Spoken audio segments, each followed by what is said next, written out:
วัสดีครับท่านผู้ฟังที่เคารพทุกท่านคราวที่แล้วผมเล่าถึงบ่าวคนหนึ่งเลี้ยงม้าให้ปัญญาพอตายไปแล้วกลายเป็นผีกระยักอาศัยอยู่กับบ่าวเฒ่าคนหนึ่งในอดีตชาติมันเป็นคนเลี้ยงม้าพอมันเป็นผีกระยักอากับกริยานิสัยใจคอของมันเลยเหมือนม้าว่าอันวันหนึ่งมันสิงร่างบ่าวเฒ่าจนเซียวมันไปแอวสาวแล้วก็หายไปในป่าจนเซียวมันรู้ว่ามันเป็นผีม้าบ้องเลยเอาพริกแต้ทาหัวควายละไว้แล้วก็ขึ้นไปแอวบ้านสาวคราวที่แล้วผมเล่ามาถึงตอนนี้วันนี้ก็เป็นโอกาสอันดีที่ผมจะได้เล่าให้ท่านฟังต่อไป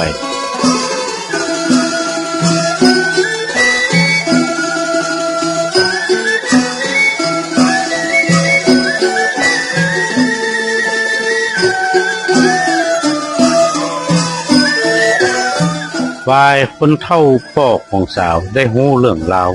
ก็ฟังบอกบ่าวคนนั้นไปลบซ่อนในเฮือนก่อนผีมาบ้องถ้ามันรู้มันจะโกรธมันจะตวยมาฆ่าแล้วคนเฒ่าคนนั้นก็ปิ้นจะลิ้นคันไดของตัวเก่าเอาตั้งหัวคันไดลงไปไว้ตั้งลุ่มแล้วก็ดับกลมไฟแอบอยู่ในบ้านอย่างเงียบสักเบิดหนึ่งก็มีเสียงลมพัดใบไม้ไหวมาเบาๆแล้วก็มีเสียงม้าและเงาม้าอันสูงใหญ่ล่นเข้ามายังกลางกวางบ้านด้วยอากัปกิริยาที่โกรธและแค้นเป็นยิ่งนักยกขาหน้าตาแดงกำพอมายังบ้านสาวที่นั่น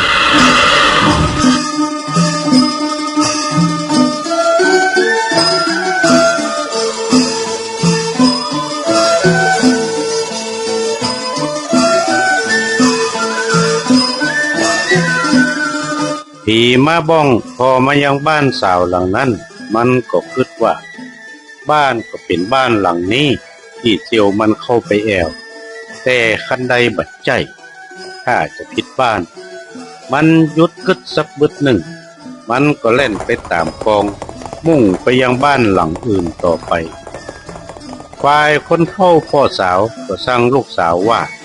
กระใจไปเอาไข่ในหังที่อยู่พื้นเฮือนเอามาให้พ่อกำแล้วก็ห้องบ่าวคนนั้นออกมาจากเฮือนแล้วก็บอกว่า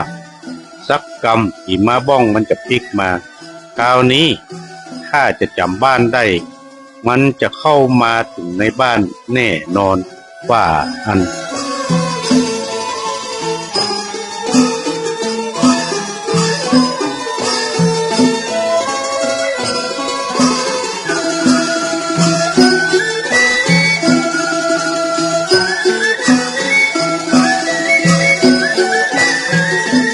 เมื่อลูกสาวเอาไข่ในหังมาได้สัก10 แก่นคนเฒ่าก็บอกกับบ่าวคนนั้นว่าเอาไข่ในถุงนี้ไป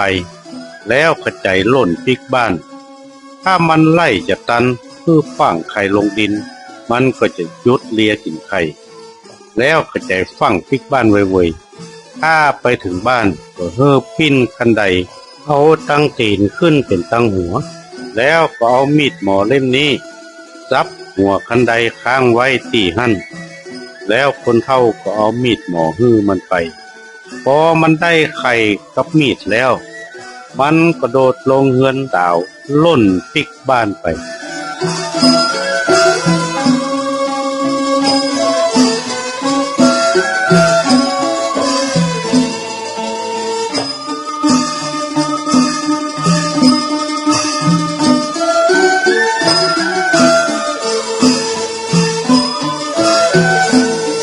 มันล่นมาได้สักกำหนึ่ง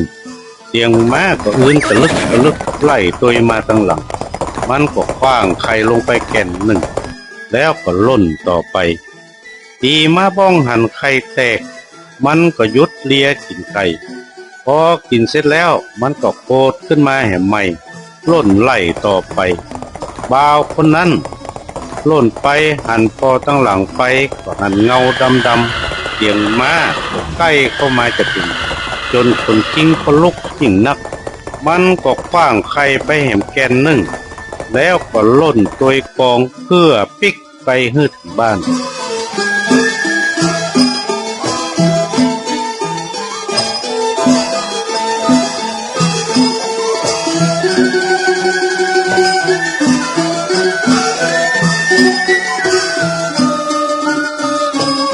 มันก็ล่นไปขว้างไข่ไปสุดทางจนมาถึงบ้านมันก็เอาไข่ที่เหลืออยู่สัก3 แก่นขว้างลงบนกลางควงบ้านถึงหมดแล้วก็ล่นขึ้นเฮือนไปพอขึ้นเฮือนเสร็จแล้วมันก็ปิ้นจะลิ้นคันใดกับตั้งหัวเป็นตั้งลุ่มแล้วก็เอามีดหมอซับคันใดหั่นปลายมีดไปยังกลางควงที่หั่น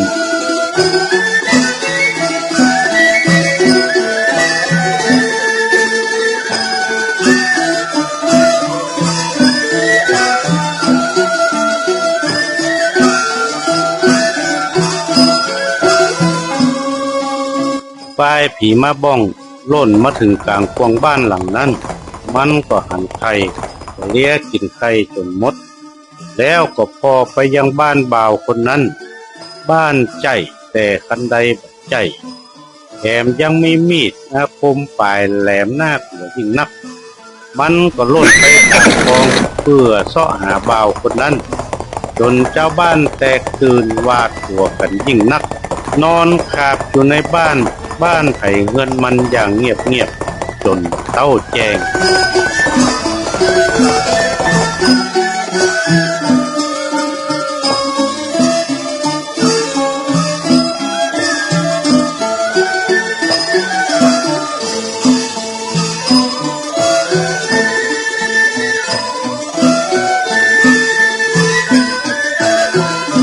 พอแจ้ง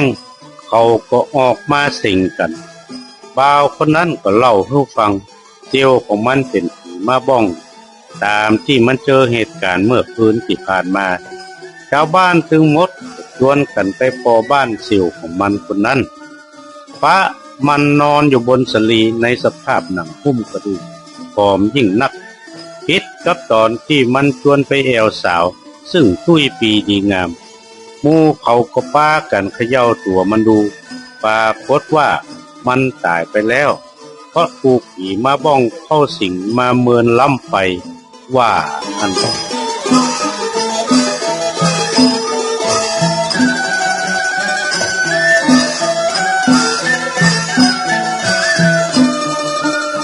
่านผู้ฟังที่เคารพครับ